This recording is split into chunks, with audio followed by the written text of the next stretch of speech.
Hello, everyone, and welcome to another episode, a new episode of Gay Like Me Live. And, sorry I'm a little late. I was canoodling on my phone. I didn't realize what time it was. But I am super excited about this conversation because I am chatting with one of my dear friends. We've known each other for a very long time.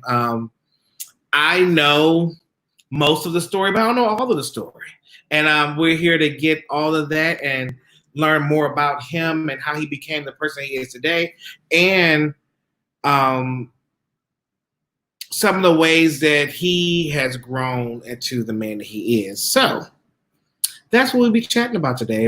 And we're chatting with my friend, Mr. Victor Jackson, extraordinary choreographer, singer, artist. Everything that I'm not. And he is my friend. So let me bring on and introduce to you guys Mr. Victor Jackson. Wait, bam. Hey. Hey, Victor. Hi. How are you, friend? I'm good, friend. How are you? Yeah, so this is like really good. This is like gonna be really weird a little bit, but hey, we're gonna do it. No, it's gonna be fun. It's gonna be fun. It's so funny because I was like, we just saw each other on Sunday. We and had like a full download digest.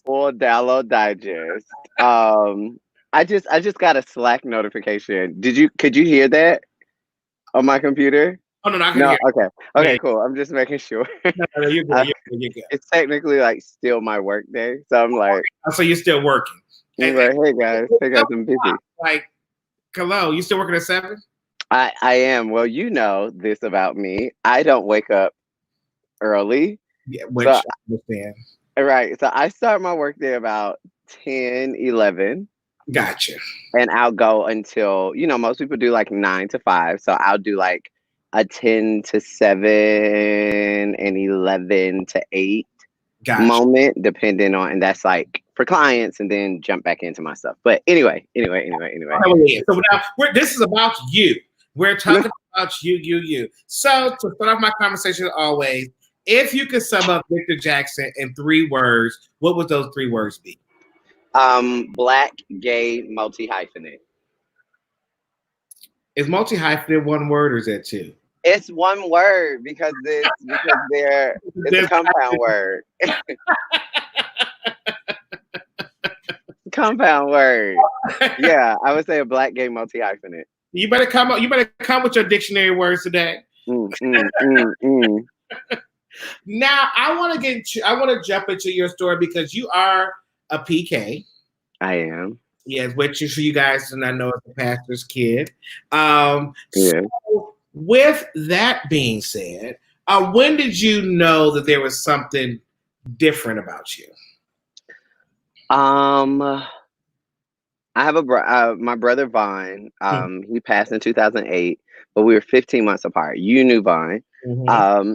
So we were always like in the same room. We like grew up in the same room together, like all those things. We were just like super, super tight. And I just started realizing that there were things that he was interested in that I wasn't interested in.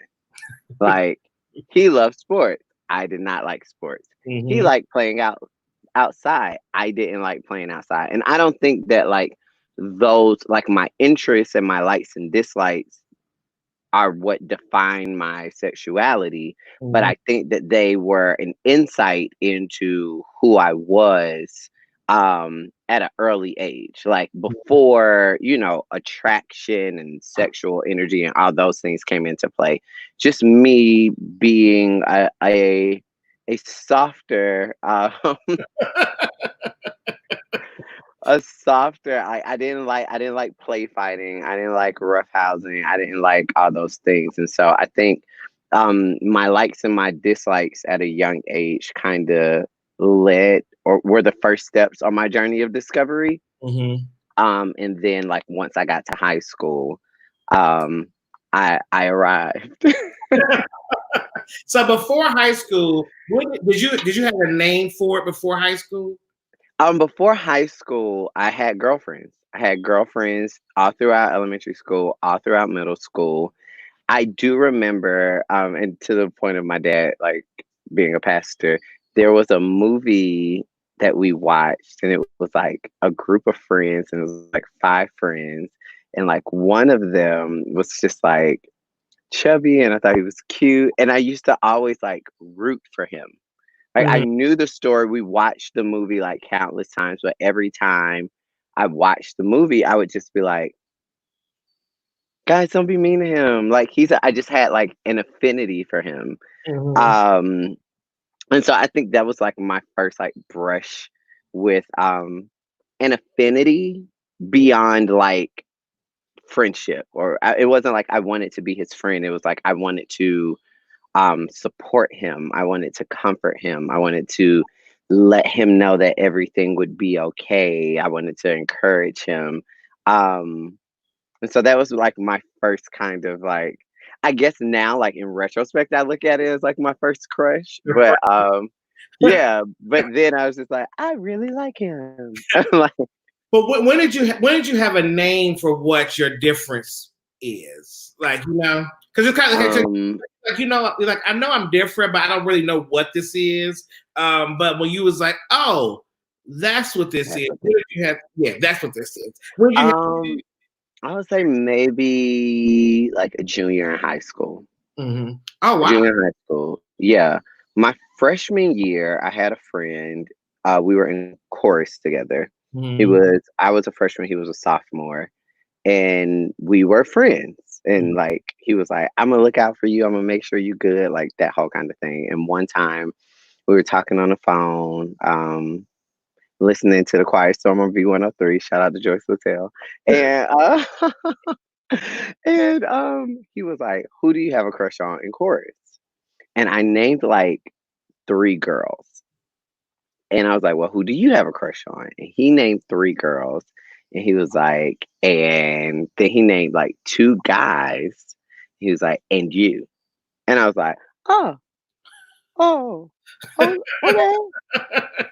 Okay, cool. And then it turned into like us like spending more time together and like getting to know each other more, and leaning into those initial feelings of just like closeness that then developed into like attraction, and like led me to like my first physical experience. But the whole time in high school, I was like, from my sophomore year to my senior year, I had girlfriends who knew that I dated guys. And it was, and I mean, I went to a performing arts high school, so everybody was just kind of like free. Yeah. Like, get to like see what you like. Oh, you only date girls? That's whack. It's like life is a buffet. Right. Have some chicken, have some salad, have some mashed potatoes. Figure out what you like. You know what I mean? And so yeah, I would say my junior year was when I kind of like not decided, but I had a girlfriend. She was a dancer. My dance teacher pulled me to the side and she was like, you're attracted to her talent, not to her as a person, not to her physical attributes. Like you're, and I was like, oh, I lived for her. I was like, you are fabulous. Like, and she tried to, we like kissed and we would make out and everything. And at one point, she tried to take it a little further. And I was like, nah, it's just not me. And the funny thing is, like, she and I are still friends today. She is the only one of my high school girlfriends that is straight. The rest of them are lesbians, and one of them has transitioned. Oh wow! Like female to male. So yeah. So y'all are confused.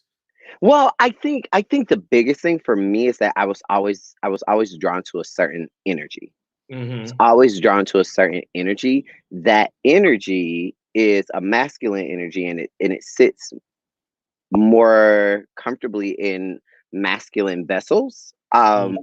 But I was attracted to that energy.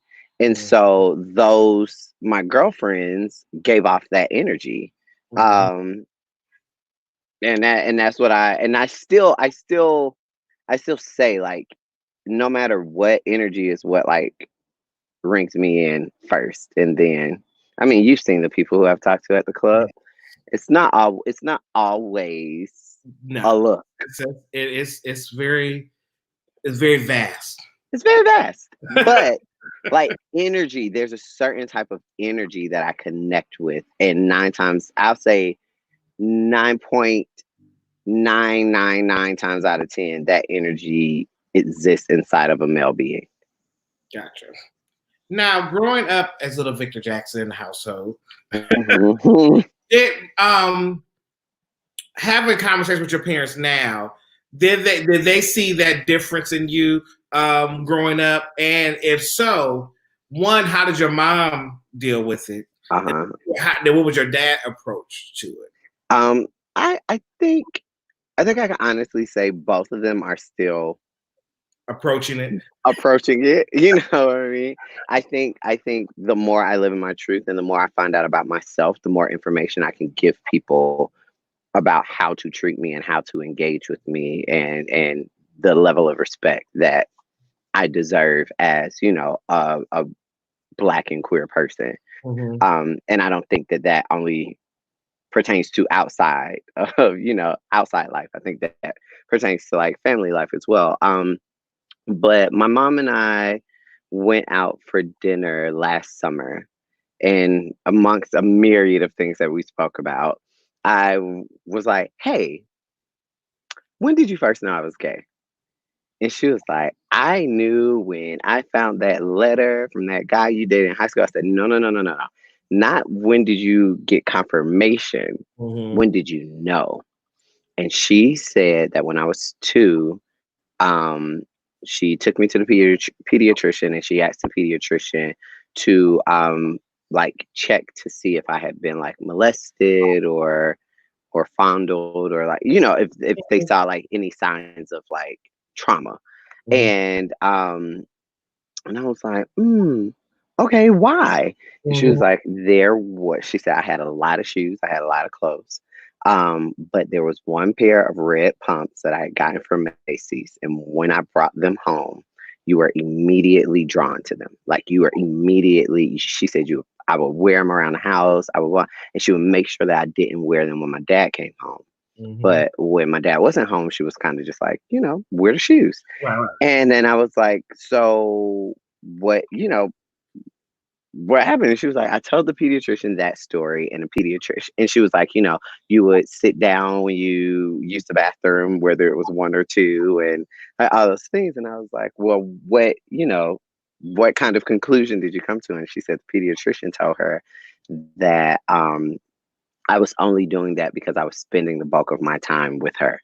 And that it wasn't a major thing. It was just all that I was seeing. And I was like, but I was 2. So if I was 2, then that means that Vaughn was born.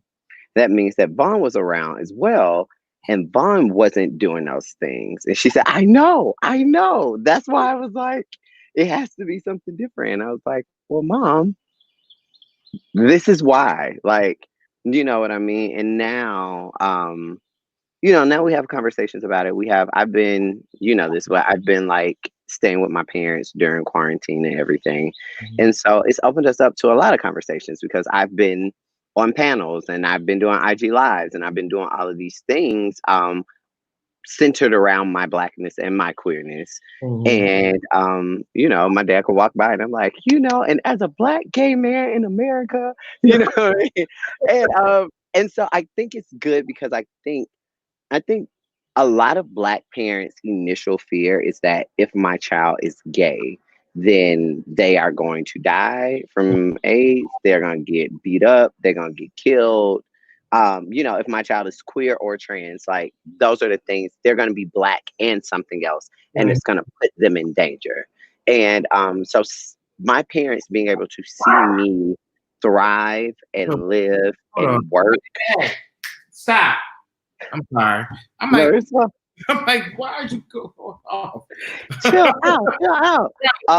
But my parents being able to see me like thrive and live and work and exist in multiple spaces as my full self, unlocks the key for their own understanding.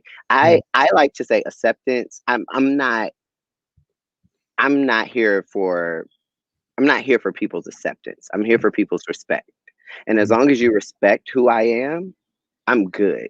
Acceptance, I may not accept that you wear straight leg pants instead of, a cleaner cut. Like acceptance, you know what I mean? Acceptance is like, I need respect.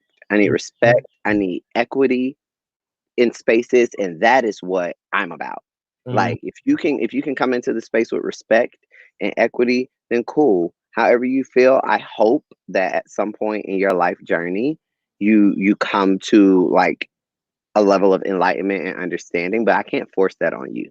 What I can force on you is respect and equity. And like those are the things that I can put forward as my like non-negotiables. And the older I've gotten, the more I've leaned into those things. So now, you're in high school now. You're because your father is a pastor. You are into religion and church and things and that. So my for you is that, was it a struggle knowing your feelings, knowing who you're attracted to, and still being in a religious space? Oh, I got put on punishment. Like when my junior no yeah. My junior year, I was on a prom committee. Come on, Victory, speaking like a CEO. That's so funny. I need to stop looking at the comments. But Who the fuck here? I love it though.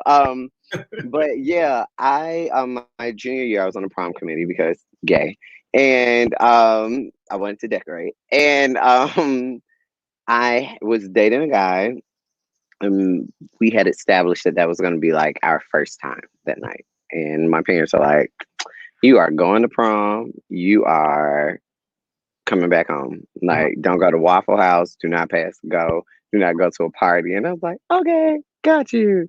Like I went with my homegirls and it was fine. And then like after prom, me and the guy I was dating, we had a plan. Like, and he had detailed this plan in a letter.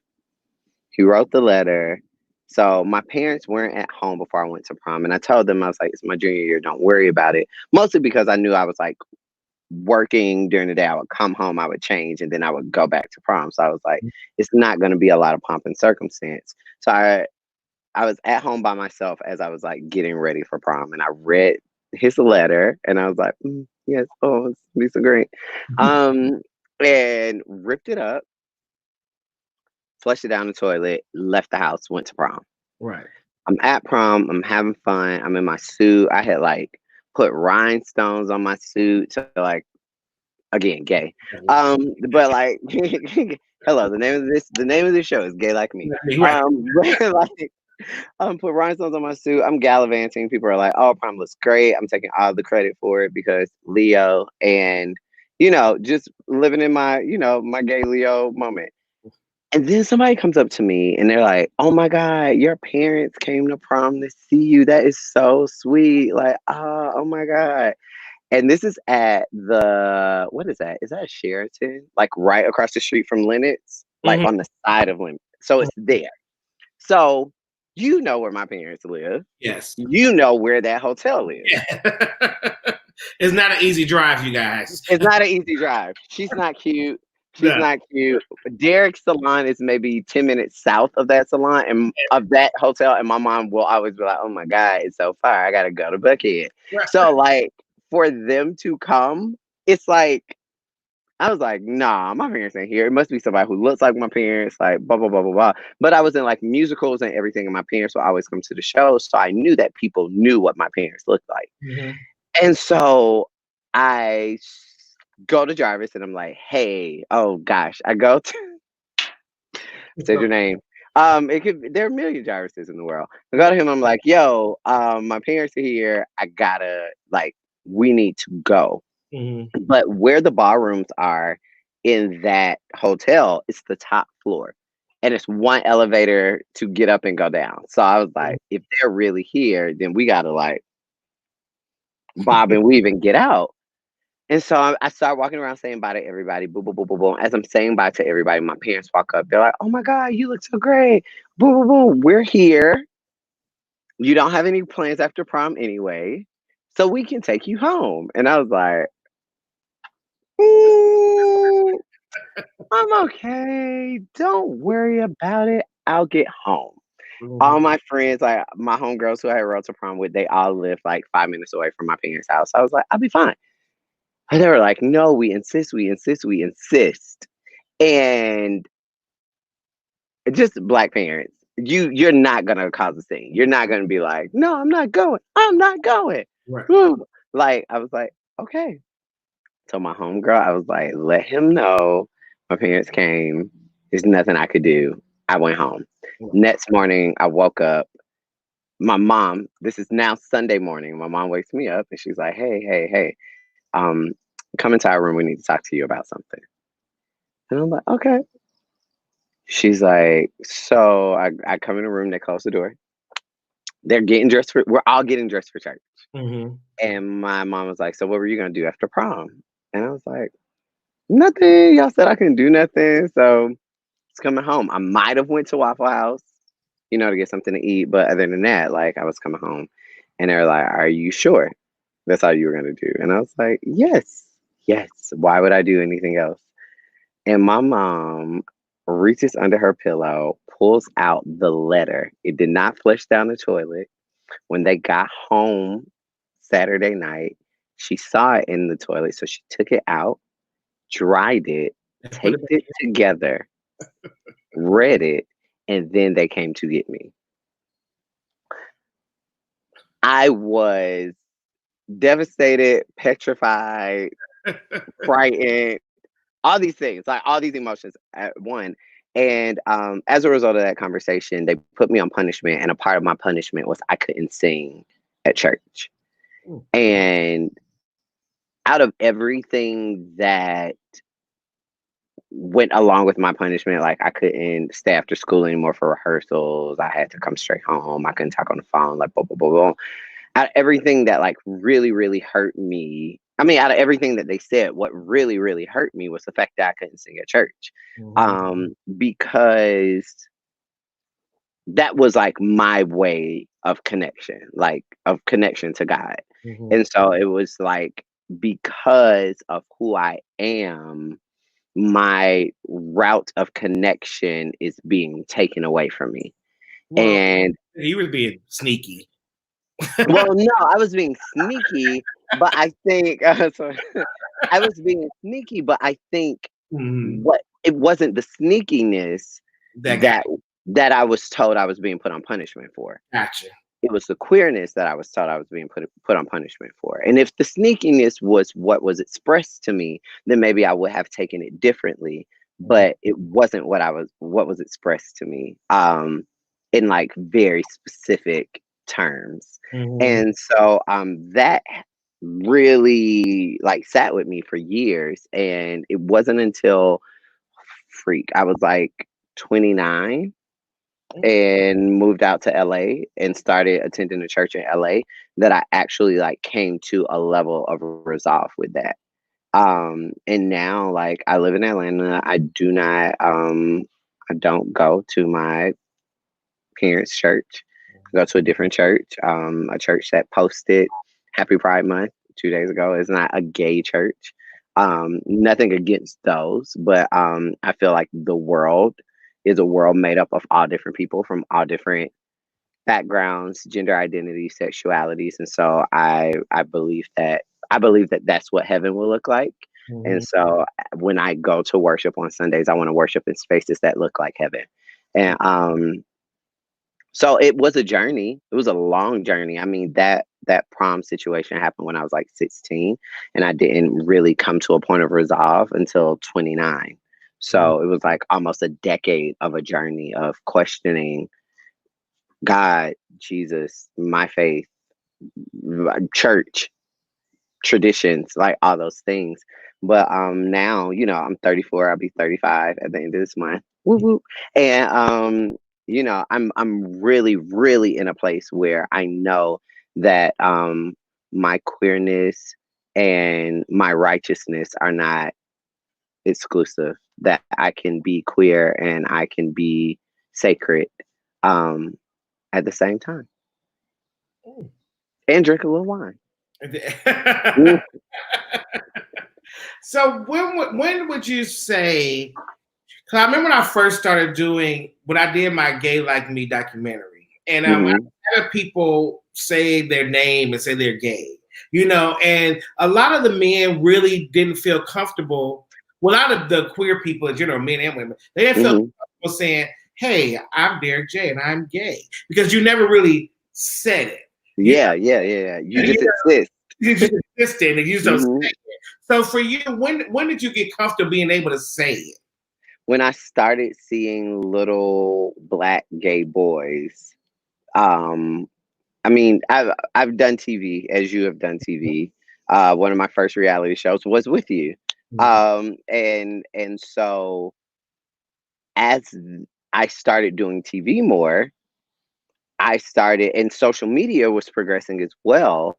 I became more visible, and I wasn't on TV saying like I'm a Black gay man, but everything that I was exhibiting on TV lent itself to that, and the assumptions that people were making about my queerness were correct. And so I had people literally from all over the world start hitting me up, like from Tears, Shears, and Beauty to Welcome to Dreamland to Real Housewives of Atlanta to Braxton Family Values to the Candy Factory. People started hitting me up and saying like, you inspire me, you're an inspiration to me, I love your pride and your fearlessness and all those things. And so it was seeing that my existence as my full self empowered other people to be their full selves and gave them the courage to be their full selves. And that was when I realized like I had to show up in spaces and had to be vocal about my Blackness, about my queerness, about my uniqueness, and look at those things as not like a hindrance or a stumbling block, but a step forward in the direction of my purpose. Now, when you were receiving those things, like so when you were on television, you getting all these accolades of being true to yourself and being the person that you are, and all these good things. Were you really actually that person to yourself?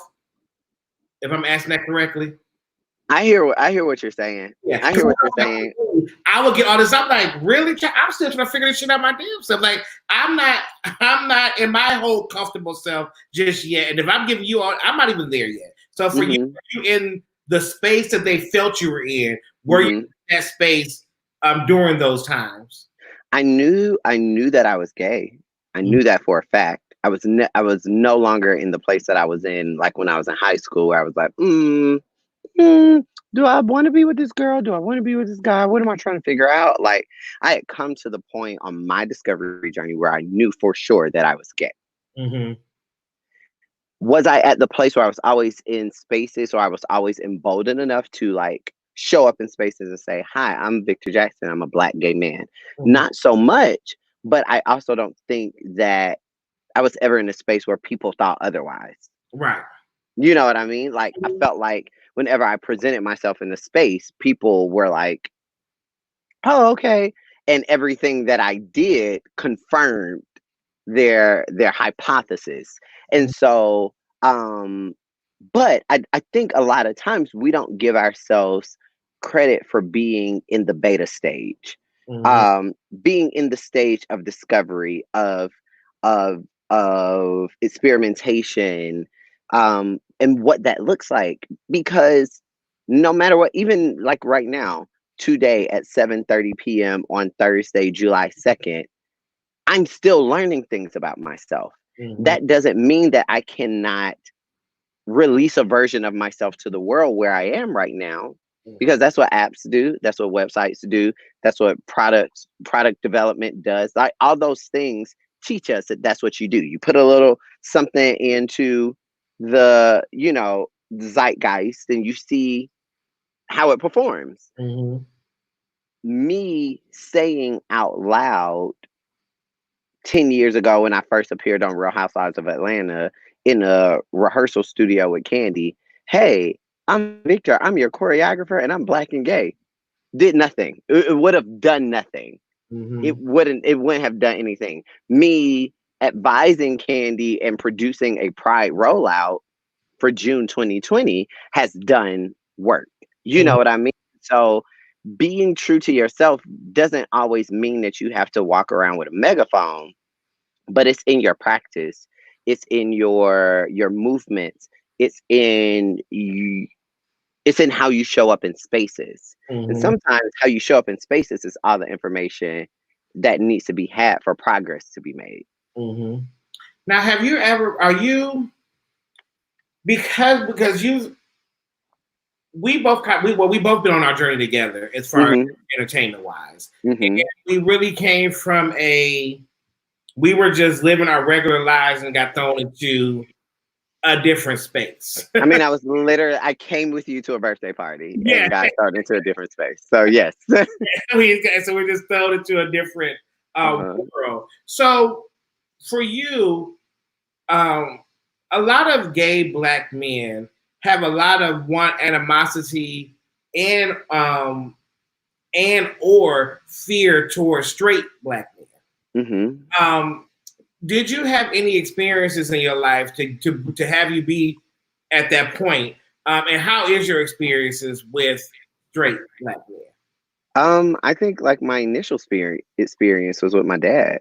Like that was the first time that a Black straight man diminished me because of who I am. We have grown exponentially since that happened in my like formative single number years. But that was the first person. And I thank God that I had a brother who was 15 years younger than me who affirmed my uniqueness. 15 months younger than you. 15 months. I said years. I'm sorry. Yeah, 15 months. Like, well, what brother was this? I'm sorry. The one is gone. But no, it was also everybody. It was only like a quarter of it left. Like I don't want you to. But yeah, I had a brother who was 15 months younger than me who affirmed my uniqueness. Now, even before I had the language to put to my uniqueness, he affirmed my uniqueness. And from there, I was able to show up in spaces. I mean, I definitely got bullied. I never got jumped, but I definitely got bullied, talked about. I got into some fights. I won those fights. And you know what I mean? And I'm not just saying that to say it, like it just is what it is. But you know what I mean? But everybody doesn't win those fights. Everybody doesn't go through life without being traumatized in some way. And so for me, it was very important that I had Vaughn there to say like, nah, you are you, and who you are is dope. So like walk into that. I can say honestly, like I didn't grow up going to a barbershop. My dad cut my hair, and I was having a conversation earlier today with a friend of mine, and we go to the same barber, and he was like, oh, well, if Sam's not available, then you can go to the person who sits next to Sam. And I was like, I don't feel safe. Like, honestly, like, I don't feel safe. Not like I'm going to sit in that man's chair and he going to like punch me in the head. But like, I don't feel like I'm going to sit there and he's not going to say something that's not going to throw me off or trigger me or make a joke that's funny to him, but it's not funny to my experience. Like, there are definitely times I had a conversation. Me, Candy, Riley, and Ty had a conversation last Friday about homophobia and transphobia. And Ty was like, Vic, are me and you cool? And I was like, yeah, we cool. And Riley's like, but Vic, do you think that Ty has homophobic tendencies? And I was like, yeah. But it takes actual work for any person in a majority to honestly view people in a minority as in a respectful and equitable lens. It's something that you have to unlearn. It's what we're seeing in regards to race in America right now. And I think the same thing is true for cisgendered heterosexual men as it relates to Black, queer, and trans people. They have always been the majority in public spaces. And I told Todd, I said, I don't have to think twice about me coming in contact with straight people, because I'm always going to come in contact with straight people. It's just my life. I said, but you get to choose whether or not you will interact with queer or trans people, Black or otherwise. And we don't have that luxury. And so the more and more I'm in spaces and I'm on sets and I'm working on jobs with like straight, Black straight men, the more I have that, approval rating, and I'm using air quotes for people who can't see me. But it sucks that we have to go into spaces gunning for that approval and acceptance. And that is why, like I said earlier, I have disconnected myself from the fight for approval and acceptance. What I want from you is respect and equity. If you give me that, then forget how you feel about me and who I am and what I do and who I love. I just need to know that when me and you choose to sit in a room together, you're going to sit in that room with respect and equity. But I mean, it is still a thing. And I think we're still, especially with Black straight men, we are still doing the work. Black queer men specifically are still doing the work to rub their back and say, hey, I don't want you. I don't want you. And even if I do think you're attractive, I still don't want you. Right. You know what I mean? So it's like, don't be afraid of me if you won't be afraid of your wife's homegirl or your wife's sister or the other chick that works with you on set. If you're not going to be afraid of her, then don't be afraid of me. I've been grateful enough. I've been like fortunate enough that I've worked in spaces. And I mean, we've worked in some of those same spaces where, I have Black straight men advocating for me. But even when we did Tales for BET, that Bodak Yellow episode, and I was brought in to choreograph pole routines, and I got on stage for camera blocking, somebody said, oh, man, don't be doing all of that. Don't be doing all that. We're not trying to. I'm running through the choreography for camera blocking. Right. The director is a Black woman. The DP, the director of photography, is a white woman. The head of Swirl Films is a Black straight man. And in that moment, when this other person who I don't know what their place was, even position or place was to even be on set, in that moment when he tried to come at me, the head of production, the head of Swirl Films came in and said, nah, he doing his job. Like, chill out on that. Chill out on that. Like, he's doing his job. And that's what has to happen. Like, in those spaces and in those moments, there has to always be somebody that's willing to say, like, yo, bro, chill out. Like, and after he said that, I followed up with, didn't nobody tell you to sit here and look at me. So if you sit here and look at me, then apparently you want to see a show.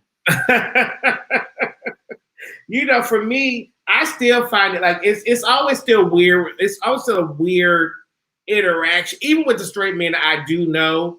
When I see them in public, it's always still a weird.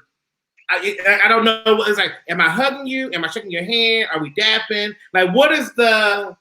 I'm always gonna dap.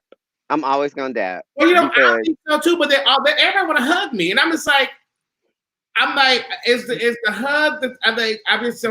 But that goes back to the thing. That goes back to the notion of energy that I was talking about earlier, and not necessarily in the attraction facet, but in like people are used to like feminine, like nurturing energy, warm energy, loving energy, caring energy that puts them at ease being in the vessel of female form.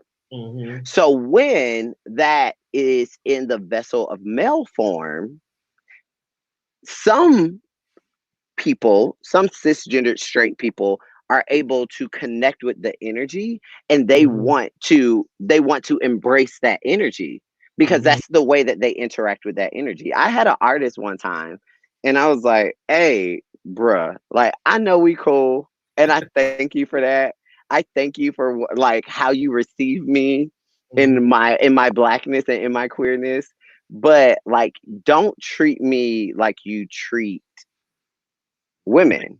Yes. And I said, and this opens up a larger conversation because what I feel in you treating me like you treat black women is I feel diminished, I feel silenced, I feel pandered to. And that is how you treat black women. And you should not treat black women like that either. But me as a black man, I understand my privilege and I understand my platform. So I'm going to come to you man to man, bruh to bruh, and say, A, don't treat me like that. B, don't treat women like that. You don't have to, you don't see women as something lesser. But a lot of times, how black straight men, black cisgender straight men interact with black queer and trans people is predicated on what they think about black women. And that is why, like, I protect black women in the way that I protect black women. You know this. I have two sisters. I said very early on in my career, I only want to work with like female artists or black or male artists with female dancers, and it's something that I've stuck to for all of my career. And it is because I see how many times the power and intelligence and strength and ingenuity of women is diminished by cisgender straight men in spaces where women 9 times out of 10 have the solution and have the intelligence and have the wherewithal to like come in and make shit happen. But when you only see women and you only see female energy, like feminine energy, as less than you, then you're cutting yourself off from a wealth of knowledge and innovation and light, honestly. And so that it's a domino effect. And a lot of times in order for like black cisgender straight men to understand that domino effect, they have to go all the way back to how they feel about their mama, how they feel about their auntie, how they feel about their grandma, how they feel about their sisters. And I am nobody's therapist, so I am not licensed or getting paid to do that work for you, but you need to do that work. And I will call it out when I see it. Like, that's that. It's funny that you said that, because we actually had a panel last night about straight women and gay black men. And one of the gay men on there said, as gay black men, we are still men, and we have to protect black women. And the fact he said, he just thinks that black gay men forget that element. They try to cannot level as a woman, and you're not. So you have to. We have to all protect. We have to all, just as black men in general, our first job is to protect black women. It is. And I mean, I am grateful to God that I have two incredibly intelligent, beautiful, and talented little sisters who shake up the world and shake the table. And from the time they were born, I was always like, I got your back. And when I tell you, you do whatever you want to do. You say whatever you want to do. And I'm going to make sure that you can do all those things in a positive direction and in a way that you will not be silenced. You will not be pushed aside. You will not be hurt for being you. And I think a lot of times in having these conversations about how we want to receive respect and equitable treatment as black gay men, we have to also fight for the respect and equitable treatment of black women, queer, trans, straight, cisgendered, all of the above. Black women and black femmes like deserve our protection because they are Life comes through them. Mm-hmm. We can't do that. We can't do it. It's just not. It's not in our vessel. You know what I mean? Like our energy can nurture and raise and protect and coddle and do all of those things, but our vessel cannot bring life into the world Mm-hmm. without the vessel of women. Mm-hmm. And black women are, they are that which all life came from. Right. So we got to protect them, because if we're not protecting black women, then we're not protecting life. And I, Period. and I want y'all to understand too. These are conversations that this is how me and Victor talk. This is how we talk all the time. This is all the time. So it's like, as y'all know, if y'all have seen these conversations with me before, I know we have a routine, but we'll be talking about dating right now. 45 minutes in, me and Victor talking about we need to protect black women. It makes no sense that 4 black trans women were murdered in June. Mm-hmm. Pride Month that we celebrate because Marsha P. Johnson led a gay rights movement. Marsha P. Johnson, a black trans woman, for anybody who doesn't know, sparked, we have gay rights, period, Mm-hmm. because of a black trans woman. Mm-hmm. And the fact that 4 black trans women can be murdered in June, the fact that Breonna Taylor's killers, murderers, Mm-hmm. who lied to get a warrant, a no-knock warrant, who did not have on body cams and bust into that home in plain clothes, who decided to wear plain clothes and not a body cam, but use a battering ram to bust into that door, and did not put any indication of her murder or her injuries on a police report, have not been convicted, have not been locked up, have not been fired. I can put my maleness and my queerness to the side to fight for black women, trans and cis, and make sure that they are getting the justice that they deserve. Independence Day it's 2 days away from now. And if liberty and justice is not being served for all people, including black, cis, and trans women, then it's null and void. Mm-hmm. It's null and void. And that's that on that. Yeah. That's all I got. That's all I got to say on that. But that's where I'm at. That's where I'm at with that, because it makes me so upset. And if anybody follows me on Instagram, I know you do. My stories be popping off every day because I just be like, listen, repost.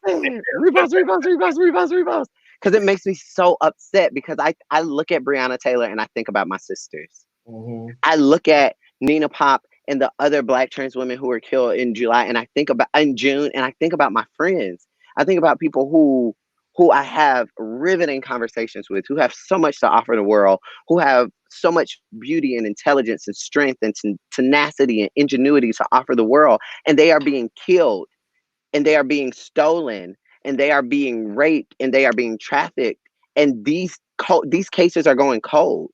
Mm-hmm. Nobody's talking about them. They're just disappearing. And I want justice for Ahmaud Arbery and George Floyd and my brothers. I want it for them so badly. But I also want justice for Tatiana Jefferson and Sandra Bland and Breonna Taylor and Nina Pop and all the countless black, cis, and trans women who are being buried and stabbed and shot and dragged and assaulted on a daily basis, and nothing's being done about it. We can talk about something else, but I'm shaking. I'm shaking right now because it makes me so upset. We got to move on. It makes me so upset. It makes me so upset. So anything that anybody listening to this can do, make the calls, send the emails, do the things, vote in your local elections. We have to do our part to protect black, cis, and trans women at all costs. That's the tweet. Well, Victor, question for you. I'm sorry. It This, just got me hyped. I'm so sorry. it's okay. Well, the person that you are now, who you that you know, this vocal, intelligent, spirited, passionate person. How long did it take you to get to this point, or are you? I think I'm still becoming that person. Mm-hmm. I think I'm still becoming that person. I'm still learning. I'm still learning. I had a great conversation with my sister Aisha last night about colorism and ageism and fat phobia and like all those things that like exist. We work in the entertainment industry. Mm-hmm. Me and all my siblings work in entertainment on in different facets in different ways. And she was just talking about how she has felt ways and how now she feels like she has a platform because she's been on Broadway. She's been in 3 Broadway shows and like all of these things. And I think it's important that as our platform Mm-hmm. and our privilege increases, our enlightenment and our education needs to increase as well. And so I am I am I am more evolved than I was when you and I first met. But I am seeing in the world that there is more of a dire need for me to use my platform and my privilege to help other people stay alive. Mm-hmm. Literally, like especially when we get into the conversations of like Black women and Black femmes, like if I don't speak up, the times when I don't speak up are the times that like somebody else listens to me and has a whole conversation with me about it without knowing what they can do to contribute to the safety of Black women, to contribute to the dismantling of systemic racism, Mm-hmm. to, unearthing years and years of trauma and hurt and disproportionate funding and all those things. Like, and so what I'm learning now, and mind you, this probably became super real to me during like quarantine and sheltering in place. I read a book called Purpose Awakening in 2015, and it's by Teray Roberts. Purpose Awakening, Teray Roberts. I encourage everybody to read it. But in reading it, I discovered that my purpose was to shift the perception of people who look and love like me. Mm-hmm. During quarantine, I realized that my tools of doing that are education and entertainment. Mm-hmm. And so while I identified that purpose or discovered that purpose in 2015, it took until 2020 for me to identify what my tools are. It's not that I wasn't using those tools before, but you can have things and not know what they are. And when you don't know what they are, then you can't use them at an expert level. Mm-hmm. Now I'm at a place where I know my purpose, I know my tools, and the knowledge of both of those things allow me to use them at an expert level. And I'm at a place where like I have a platform and I'm able to live in my purpose, use my tools, and do those things at the level of my platform. So I Mm-hmm. think it's always a journey. It's going to be a continuous journey. And the more I live, the more I travel, the more things I experience, the more enlightened I will become, and the broader my platform will become. And Mm-hmm. I'm just committed to um, working those things as much as I can, as much as they increase. Mm-hmm. So here's a lighter hearted question. What's your favorite color? No. Right. And well, and I think the lighter heart question is dating as a queer Black man, Mhm. in Atlanta, I've had no luck. right? You know this. No. In entertainment, and then Uh-huh. also finding a person that's on the same mental wavelength. Hmm. Because it was really weird that I can't really. It's like I only can name like 2 people in a relationship. I don't know Hmm. anybody that's married. Hmm. So it's like for me that bothers me Hmm. that I don't know any like that. And it puts a bad taste for relationships and marriage in the Black gay community. Yeah. I think, my theory, this is a theory, Yeah. ladies and gentlemen. This is not a fact.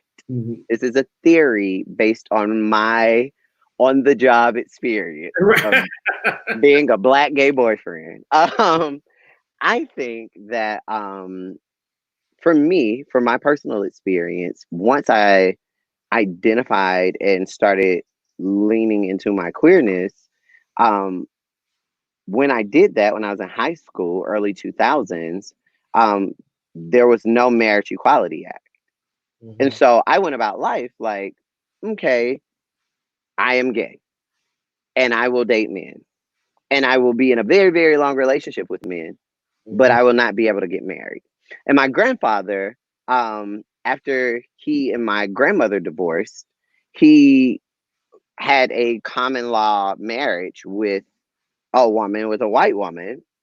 So this like defied all my odds, right? Like they weren't married, they were interracial, like all these things. And that was like all I knew of my grandfather, like growing up.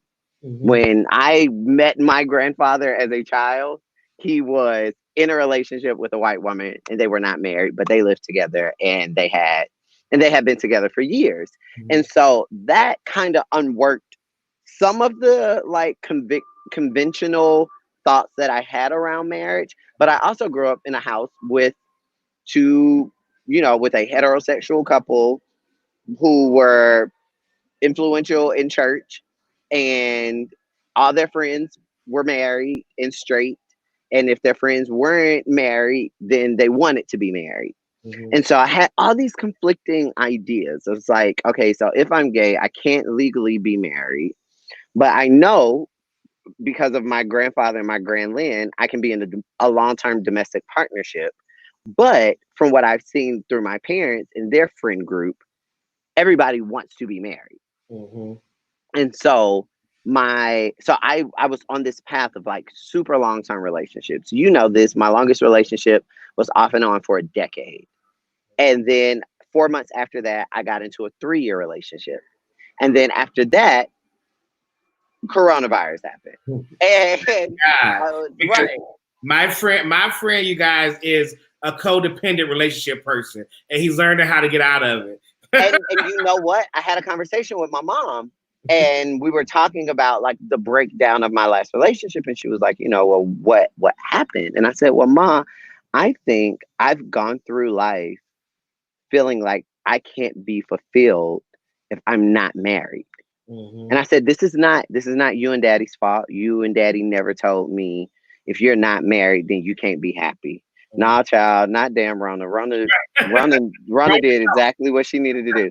And she came in, she shook the table, and what fell off the table needed to fall. But I will say, I was having that conversation with my mom, and I was like, you and Dad put that on me, but that is what I ingested throughout my life, and I saw like everybody who was happy was married, and Mhm. everybody that wasn't happy wasn't married. And I wanted to be happy. And not only did I want to be happy, I wanted to prove that I could be a black gay man and not be out and about sleeping with everybody and boom, boom, boom. So I wanted to be in a long term relationship to also prove that my queerness could also be sacred.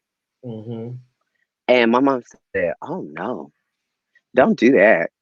And mind you, if we would have had this conversation when I was 21, things might have looked differently for me. Mhm. But that was also the first time that I could put language to how I felt Mhm. and what I was thinking. And so it was like, we had a real like heart to heart, a good heart to heart. And I was like, I don't blame you for this, but this is what I assumed, this is what I absorbed. And I never had language to put to it until now. And Mhm. so now I'm like, I am finding myself. And in finding myself, I'm able to present myself to the world and potential partners in a way where I'm like, this is me. I am Victor Jackson. I'm a black queer man. I am a spiritual being, and I am committed to constantly evolving Mhm. at the level of my experience. so that my enlightenment matches my experience. And if you are not a person that can do that, then we can go out to eat, because I like to eat, and we can have some drinks because I love a sidecar. But who I am right now is not who I'm going to be in 3 months. And not in a negative way, but because I'm committed to evolution. Who I am right now is not who I'm going to be in 3 months. And if you are not equally committed to evolution, then who you are today is who you're going to be in 3 months. And I'm going to be somebody totally different from who you went on a first date with. And that is going to start creating tension. I did not have the language to put to that when I was 16, when I was 21, when I was 31. Now I have that language. And now I move through the world differently. Also, we're in the middle of a pandemic and I can't be hugged up on niggas like that. But anybody who puts themselves up as an option for being hugged up on, and that's what I'm coming to the table with. Coming to the table, I'm letting you know I was in a decade-long relationship based off of what I thought a relationship should be. And I got out of that and I thought I had transitioned my thinking, but I hadn't. And so I got into a 3-year relationship based off of those same ideals, just older, with more access. And I thought it would change some things, and it didn't. And it was me. It was my thinking, not absolving those people from what they did or how they did it or how those things happened. But I know that my thinking got me into those situations, and I would have never experienced those things if I wasn't in those situations. So if I'm going back and I'm looking at the first domino is my thinking. And so now I'm being renewed by the transformation of my mind. So whatever relationship I go into next, I'm going into it with a whole new way of thinking. And my thinking is now affecting how I feel. And that domino effect leads into how I love. And so it's totally different now. I don't think it's hard to date. I don't think it's hard to date anywhere. I think how difficult it is for you to date is based off of your own personal thinking. And sometimes you just not going to find somebody that's thinking the way that you are thinking. And if you can't find nobody that's thinking the way that you're thinking, then it's cool. Like, there are things, bedroomcandy.com. Get your life. Like, but don't get yourself in a situation where you are tethered to somebody who's not thinking in the way that you're thinking. Because the products that are offered on bedroomcandy.com will evolve with you. And you need to have somebody. If you want to do life with somebody, you need to be clearly aware of what your life is going to look like, or at least what you want your life to look like. And you need to project that into the universe and set that intention. And then in doing that, you'll call people to you who can help you on that journey. And I just want a partner, whoever that person is going to be somebody who can help me along that journey. But I'm at a place now where, like, I want a kid more than I want a man. And if I got to raise somebody, it might as well be a new human. Right. But are you also mentally prepared to not be in a relationship also if that happens? For sure. I for sure. Yeah. Because I know I'm mentally prepared to be happy. And if my happiness is not found in partnership, then I know that I have a tribe of people, of friends and family and colleagues that I find happiness in. Me and you, we ain't yelling at each other and screaming at each other and cursing each other out and slamming doors.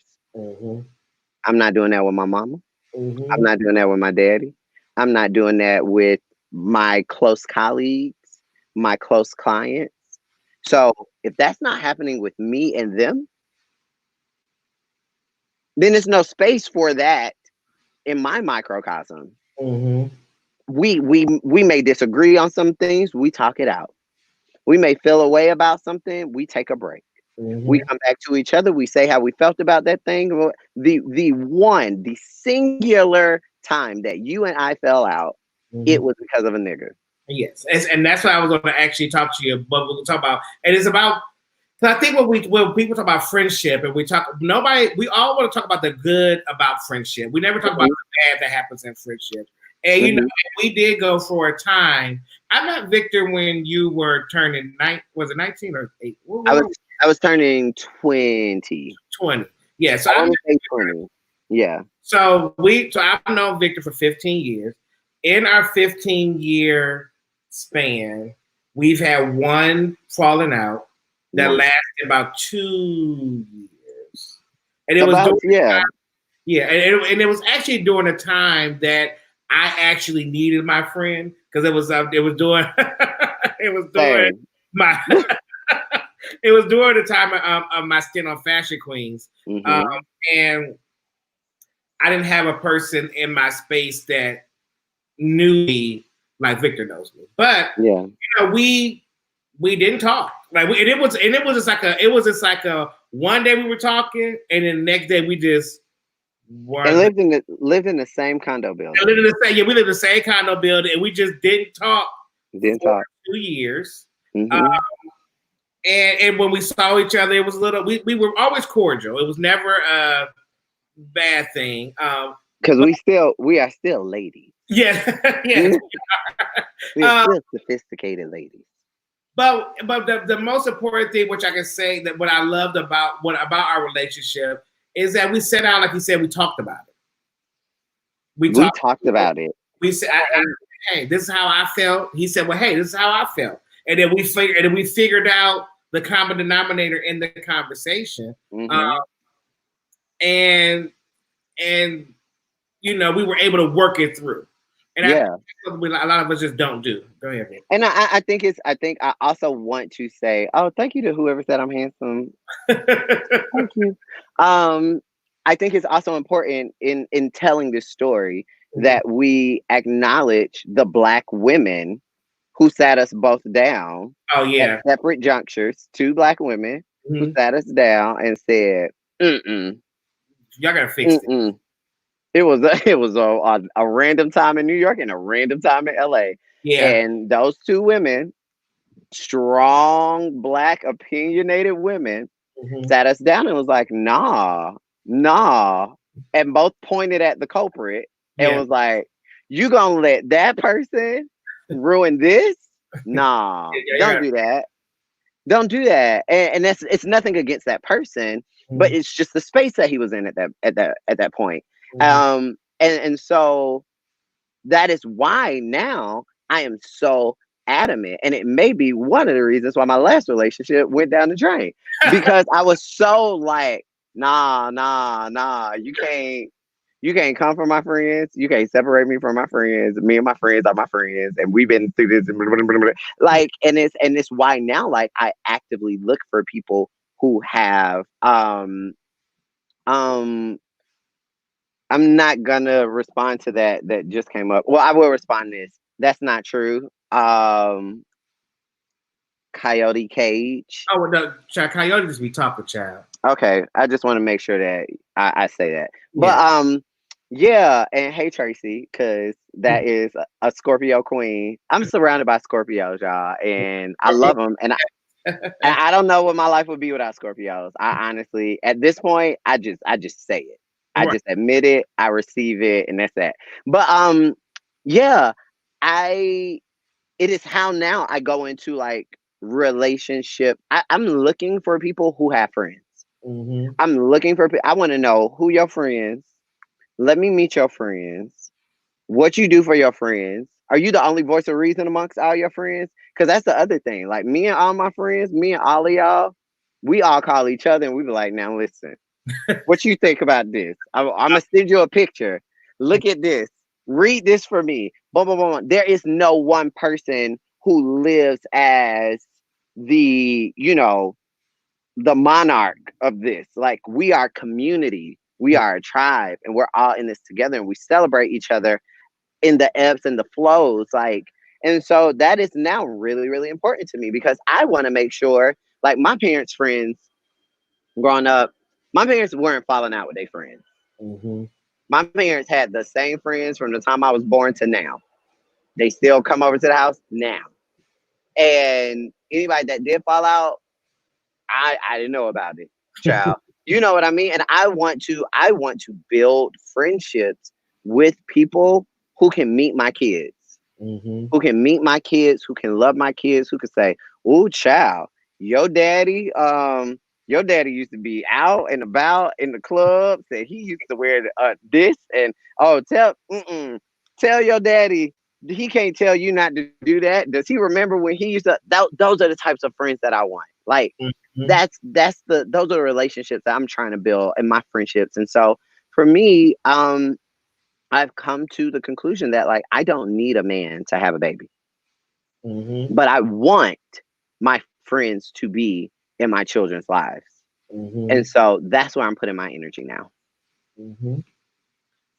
So I don't even know if that was. Did I answer the question? You did. Well, it wasn't a question. We were just talking about how we get together, but it all came together. It all worked out. But it's not hard to date. It's not hard to date. No, I just want to say that it's not hard to date anywhere. Everybody, it's hard to wait. It's hard to wait for your person. It's hard to do your work to make sure who you need to be. Make sure you are who you need to be when that person comes. That can be frustrating. That can be frustrating. But I think when we start lending ourselves to the notion that it is more important for me to be who I need to be than it is for me to be with someone, then a lot of that anxiety and frustration that comes with waiting on the right person will disappear. And that's that. If you can look back and give 16-year-old Victor advice, knowing what you know now, what would that advice be? It's almost like a little tear. Listen to your mom. Listen to your mom. Right now, it feels like she's against you. And she can't even put language to how she feels right now. But what she's saying on a base level, on a foundational level, is right. And if you listen to her now, it will save you a lot of trouble down the line. Because you can't even put language to who you are right now. And you're trying. And it feels debilitating. It feels suffocating. You feel like you cannot figure it out, and you feel like you don't have the space to figure it out. But there are people and there are things seeking to infiltrate your purpose that your mom can see. Specifically, your mom, a Black woman, can see. And what she's telling you is right. And though you will still thrive, you will still live, you will still love later on in your life, be willing to not know all the answers right now. Because in not knowing all the answers right now, you open yourself up to receive the knowledge that you need.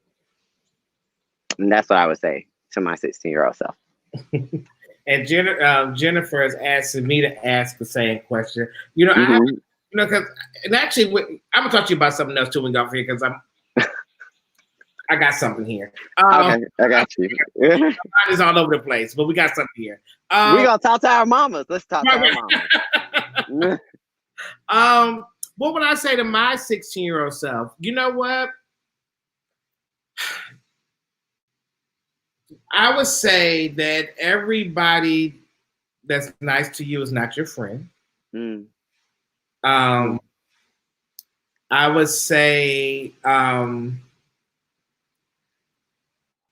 being kind is not a weakness.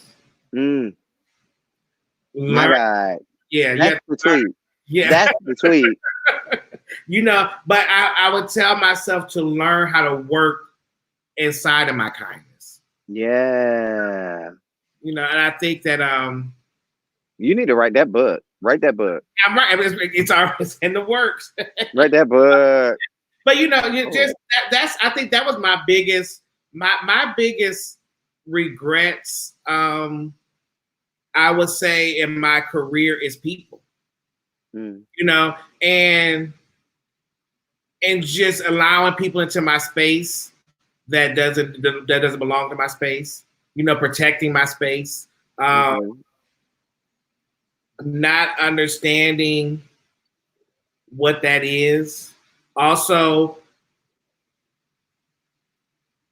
I'm still learning to get out of you don't have, like you said about being accepted, you know, so just working through that working through those things, I would say, you know, and I don't even want to start crying again on here, but, you know, understanding that you are worthy, understanding that you deserve, understanding all those things are the things I would tell my 16-year-old self. It's like, you the shit. Like, you know, like for real. Like, you know, you're the shit. And you're gonna be the shit. And like, don't let anybody else fuck with that. Like, you know what I'm saying? You know. I think I'm sorry, Dree is standing in front of me and I got hand something to her. But to what you were saying about people, I think it is so, it made me think about something. It made me think about something immediately. And we all hear, like, growing up, especially in church, favor ain't fair. Favor ain't fair, and gifts come without repentance, right? Which basically lends itself to the notion that there are certain things and certain good things that will come to you just because you are alive. But a lot of times, our elevation and our enlightenment are not running at the same pace. And so we get to a certain point because of favor, and we get there and we're grateful to be there, and we start operating in that place, but we don't do the work to train ourselves and to work ourselves and gain the knowledge so that we have the enlightenment that lines up with our elevation. So then we find ourselves in places with people and in situations that we don't have the wherewithal, that we got honest because gifts come without repentance and favor is not fair. You know what I mean? We got it honest. We got those things because we are who we are and we were born into this world to be in those spaces. But we have to take the responsibility once we get into those spaces to still seek enlightenment and not say, oh, because I got here, I'm cool. Because how you handle being there is based on the amount of knowledge that you take in about where you are and what possibilities are available to you after it. And I can say the same thing that you said. Like, you know, a lot of things, a lot of stumbling blocks in my career have been because of how I've interacted with people. But me not knowing when to, like, tap out and when to say, like, you know what, this ain't for me. But the crazy thing about it, Victor, we do know when to tap out. We just don't. We just don't. But we don't because we believe that the space that we're in is all that we have access to. That's true. Yeah. But it's the only place that we have access to because we haven't progressed our enlightenment to make way for us to go into other spaces. And that is why it's like you get there and you have to do the work while you're there, because doing the work while you're there will give you the tools that you need to go into another space when that season is over. And you won't find yourself staying there waiting, holding on to something that no longer serves you. Because that's what we've done. Like, that's what I've done. I'm gonna speak for myself. Like, my life and my purpose and the prayers of my ancestors have gotten me into situations that I totally deserve to be there. But when I got there, I rested on my laurels and I didn't do my own work and I didn't gain the knowledge that I needed, realizing that the space that I was in was seasonal. It wasn't a lifetime space. Whether it was personal or professional, it wasn't a lifetime space. And then when it was time, when that season was over, I found myself holding on to things that no longer served me because I didn't know what I would do outside of that space. And that's why you have to make sure you almost, like, your elevation is going to come divinely. It's going to come just because you're alive. Your duty, the works that are connected to that faith, is for you to constantly progress your enlightenment so that when that season is over, you're in a space where you got all the tools you need to say, all right, girl, that was cute. Thank you. No shade, no beef, no drama, no trauma, you're able to say, I learned everything that I was supposed to learn in this season through this connection, through this relationship. And now I can let go of that and I can go into the next space of my destiny with what I learned. And I'm not going in, I'm not dragging my trauma, my pain, my grief, my anxiety, my doubt, and my fear along with those tools. Because digging through your toolbox, through all of that to get to the good thing, it's exhausting. And so now I'm doing no more. Well, you know what? And that is a chapter in my book too. You can't build your house with broken tools, honey. Woo! Yeah. Oh my. That was all out of key, but it was a joyful noise because that's a word. I accept the joyful noise. So that's a word. But my last question for you, Victor, is on a scale from 1 to 100, in the space that you are in now, when you say I love Victor Jackson, in the worst, 100 being the best, where do you fall? I'm at a cool 80. And it is because I'm owning my mistakes now. I'm owning my mistakes. I'm embracing my flaws. And loving my truth. Like more so than I ever have. And I'm not in a place where I'm doing that unabashedly and I love everything about it. But I'm in a place where I'm looking in the mirror and I'm not turning away anymore. And I'm saying, you know what? This is who you are. This is what you've been through. This is what you did right. This is what you did wrong. This is what you need to apologize for. This is what you can continue on in your life knowing that you did the right thing about. And the more and more, but that's a journey that started for me. That's a new journey for me. Because for a long time, especially being a pastor's child, I rooted my worth in perfection. And then I said, if I'm not perfect to the outside audience, then I'm not good. I'm not good enough. And I'm getting to a point now where I'm finding the purpose in my imperfections. And so I'm at an 80 and it's a work. It's a work for me. It's a daily work. Sometimes I'm finding, my hairline is starting to recede and I got like 2 bald spots here and it's right where my daddy's hairline is receding. And I look at him every day and I look at my dad and I say, look at you looking amazing and being happy and loving and living with your hairline receding. And if you can do that, I can do that too. You know what I mean? And I look at my mom and I look at her learning technology as a teacher and accepting the moments when she has to call the tech pro and say, I don't know. Can you help me? And I'm saying, look at you. You can still walk in joy even when you don't know. And so I'm learning to find my flaws and look at them and grab them real tight and say, you know what? I don't reject you. I love you. I hold you close. And I want to hear what it is that you're trying to tell me. I'm with you. And I got to figure out also, I am going to discuss with you later is how, I need to figure out a better way to ask that question because some people get it and you get what I'm asking you. And some people like, I'm 100. I'm 100. I'm into my shit. Right.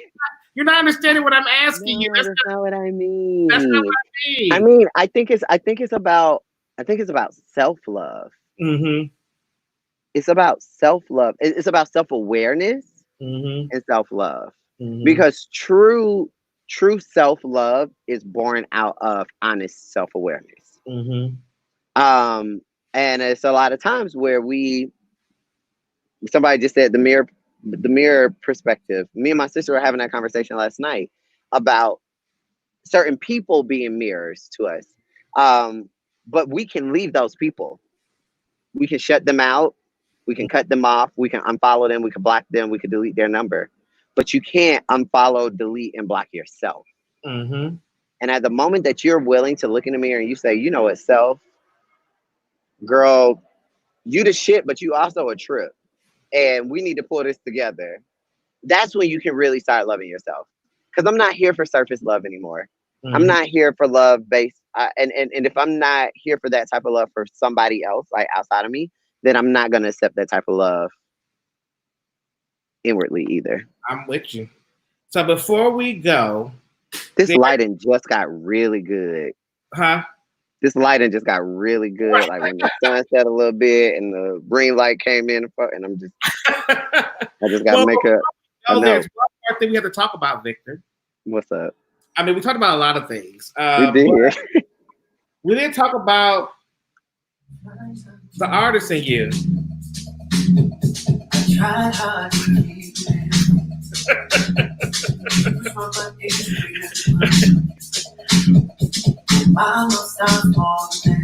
we didn't talk about this.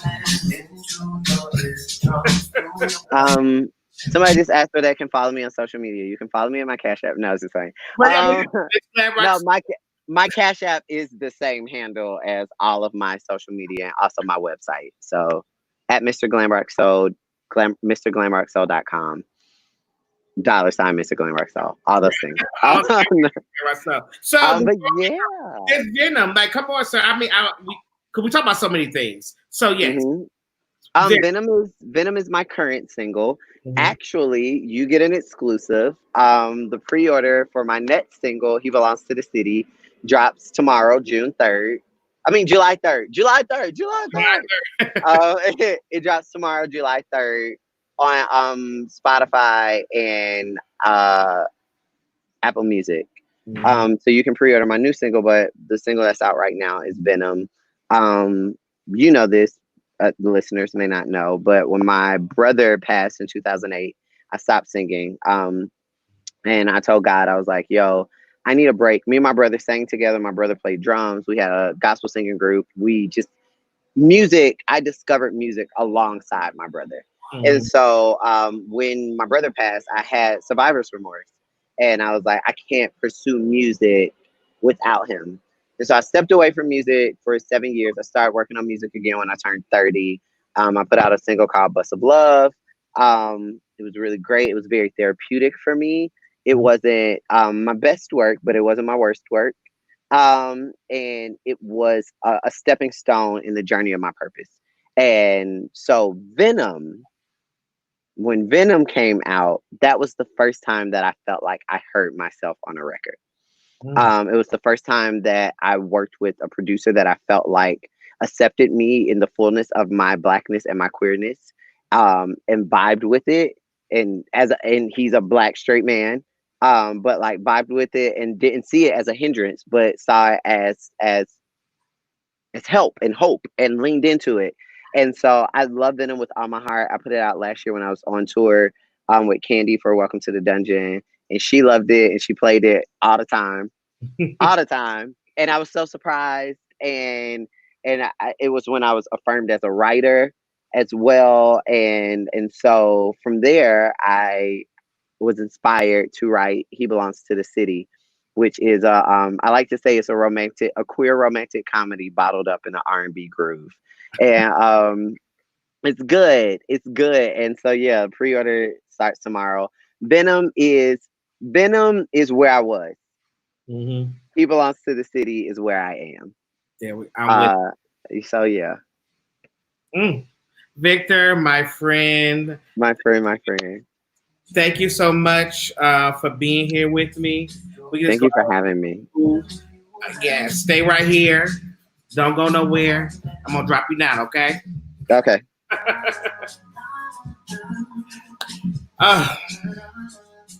Good conversations with good friends. We all need them. Make sure that you guys download Venom, pre-order his new single that comes out tomorrow, July 3rd. Also, like, share, repost, subscribe, all that good stuff you do at YouTube land. And thank you guys for being with me here another week. I don't know who my guest is next week because I haven't did my work, but I'm going to be doing my work this weekend. So I have another fabulous guests for you guys to share information and enlighten us all. You guys have a good night, and thank you for watching Gay Like Me Live.